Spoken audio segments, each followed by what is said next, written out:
আমরা এখন একটি কবিতা পড়ব। কবিতার নাম প্রার্থনা। কবিতাটি লিখেছেন সুফিয়া কামাল। এবার আমরা কবিতাটি পড়ি। তুলি দুই হাত করি মুনাজাত, হে রহিম রহমান, কত সুন্দর করিয়া ধরণী মোদের করেছ দান। কাছে ফুল ফল নদী ভরা চল, পাখির কণ্ঠে গান, সকলে তোমার দান।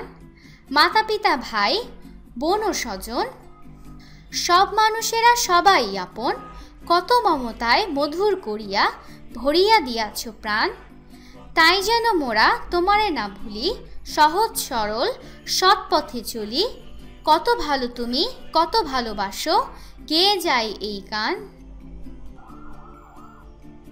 মোদের আমাদের, কণ্ঠ গলা, মমতা মায়া বা স্নেহ, মধুর খুব মিষ্টি, সৎ ভালো কাজ। 2. ঘরের ভেতরে শব্দগুলো খালি জায়গায় বসিয়ে বাক্য তৈরি করি। আমরা দেখতে পাচ্ছি এখানে বক্সে অনেকগুলো শব্দ দেওয়া রয়েছে। এই শব্দগুলো আমি করছি, তোমরা আমার সাথে করো এবং লেখো। কত রয়েছে? স্রষ্টার এক নাম ড্যাশ, আমরা এখানে উত্তরে লিখব স্রষ্টার এক নাম রহিম, আমরা এখানে লিখব রহিম। খ, আমাদের ড্যাশ ফুলে ফলে ভরা, আমরা এখানে উত্তরে লিখব আমাদের ধরনী ফুলে ফলে ভরা। গ, ড্যাশ গরব মোদের আশা, আমরই বাংলা ভাষা, আমরা এখানে উত্তরে লিখব মোদের। ঘতে রয়েছে আমাদের উচিত ড্যাশ পথে চলা, উত্তরে আমরা লিখব আমাদের উচিত সৎ পথে চলা। উমো, তিনি সুরেলা ড্যাশ গান গাইছেন, উত্তরে লিখব তিনি সুরেলা কণ্ঠে গান গাইছেন। চ, মায়ের ড্যাশ তুলনা হয় না, মায়ের মমতার তুলনা হয় না, আমরা এখানে লিখব মমতা। ছ, স্রষ্টার আরেক নাম ড্যাশ, আমরা এখানে লিখতে পারি স্রষ্টার আরেক নাম রহমান। জ, কোকিল ড্যাশ সুরে গান গায়, আমরা এখানে লিখব কোকিল মধুর সুরে গান গায়। ঝতে রয়েছে তিনি ভোরে উঠে ড্যাশ করেন, আমরা এখানে লিখব তিনি ভোরে উঠে প্রার্থনা করেন। 3, যুক্তবর্ণগুলো চিনি নেই, যুক্তবর্ণ দিয়ে তৈরি করা নতুন শব্দ পড়ি। আমরা এখানে দেখতে পাচ্ছি যুক্তবর্ণের রয়েছে কণ্ঠ, নয় ঠ, ভাঙলে আমরা পাই ন এবং ঠ। এ দিয়ে তৈরি করা নতুন শব্দ কুণ্ঠিত, লুণ্ঠন। 4, মুখে মুখে উত্তর বলেও লিখি। এবার আমরা মুখে মুখে উত্তর বলবো এবং লিখব। ধরণী কে দান করেছেন? ধরণী রহিম রহমান আল্লাহ দান করেছেন। খ, আমাদের কাছে কারা আপন? আমাদের কাছে বাবা মা ভাই বোন আত্মীয় স্বজন তথা সকল মানুষই আপন। গ, আমরা কেমন পথে চলতে চাই? আমরা সহজ সরল ও সৎ পথে চলতে চাই। ঘ, কবিতায় কবি কাকে না ভুলে যাওয়ার কথা বলেছেন এবং কেন? কবিতায় কবি স্রষ্টাকে না ভুলে যাওয়ার কথা বলেছেন কারণ স্রষ্টা ধরণীকে অনেক সুন্দর করে সৃষ্টি করেছেন, আমাদের দান করেছেন, সকল মানুষের সাথে মমতার সম্পর্ক তৈরি করেছেন। 5, পরের চরণ বলেও লিখি।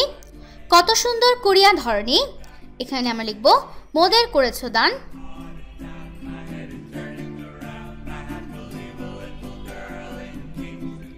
তাই যেন মোরা তোমারে না ভুলি, পরের চরণটি হবে তোমারে না ভুলি।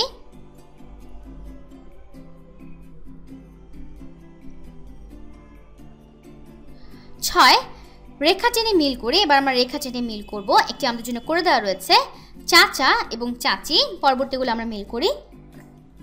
রয়েছে বাবা, এর সাথে মিল হবে মা, বাবার সাথে মা মিল করছি। এরপর রয়েছে ভাই, এর সাথে মিল হবে বোন, আমরা এখানে ভাই বোন মিল করছি। এরপর হচ্ছে দাদা, এর সাথে মিল হবে দাদি। এরপর হচ্ছে নানা, এর সাথে মিল হবে নানি।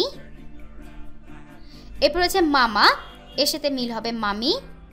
এরপর হচ্ছে ফুপা, এর সাথে মিল হবে ফুপু। এরপর হচ্ছে খালু, এর সাথে মিল হবে খালা। ছবিতে সংখ্যা আমরা দেখতে পাচ্ছি এখানে কিছু ছেলেমেয়েরা মিলে ক্রিকেট খেলছে। কে কত রান করেছে তা পাশের ফাঁকা স্থানে লিখি। আমরা দেখতে পাচ্ছি এখানে অমি, সে রান করেছে 87, আমি এখানে ফাঁকা স্থানে কথায় লিখব 87 রান, আমি লিখছি। এখানে লিখব আমরা 87। এরপরে রয়েছে আলো, আলো করেছে 73, আমরা এখানে লিখব 73। এরপর আছে ইমন, ইমন রান করেছে 89, এখানে আমরা কথায় লিখব 89। এরপর হচ্ছে ঋতু, ঋতু রান করেছে 76, আমরা এখানে লিখব 76।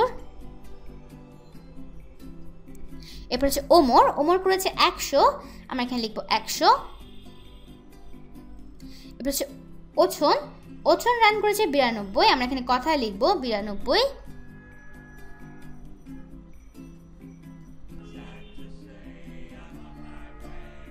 ফাঁকা ঘরে নিচের সংখ্যাগুলো কথায় লিখি। এবার আমরা ফাঁকা ঘরে নিচের সংখ্যাগুলো কথায় লিখব। প্রথমে রয়েছে 77, আমরা এখন কথা এখানে লিখব। এখানে কথায় লিখছি আমি 77। এরপর আছে 79, আমরা এখানে কথায় লিখব 79। এরপর আছে 85, আমরা এখানে কথায় লিখব 85।